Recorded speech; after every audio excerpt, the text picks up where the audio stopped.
students and for the School of Ultimate Leadership students. Correct. So, what do you want to speak on about the event? And you attended the audience, and we can see the enthusiasm among the students.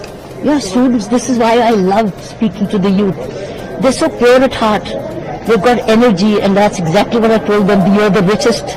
You've got health and you've got time and energy. And that's what it is. So they get energy and they give you much more. Okay.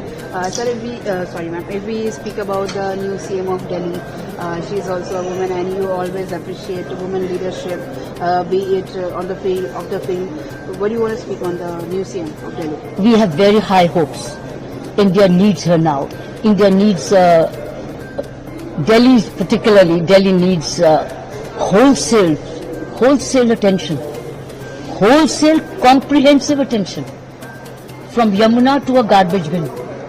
From a drain to the Yamuna source. It needs a wholesome attention.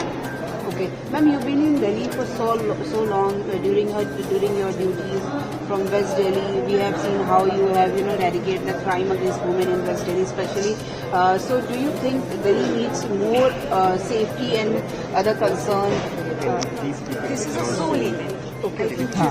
Keep it to the soul. Much better. Keep it to the soul. What contribution it could make. Okay, so if we talk about the soul, so to the women students or to the youth, what message do you want to give? I think you're creating leadership of tomorrow. Everybody who's attending, the young man or a woman who's attending the soul and this ultimate leadership. First of all, it's a brainchild of our Honorable Prime Minister. And Mr. Adya is wonderful. In fact, I'm here because of his invitation. And he's a very spiritual civil servant.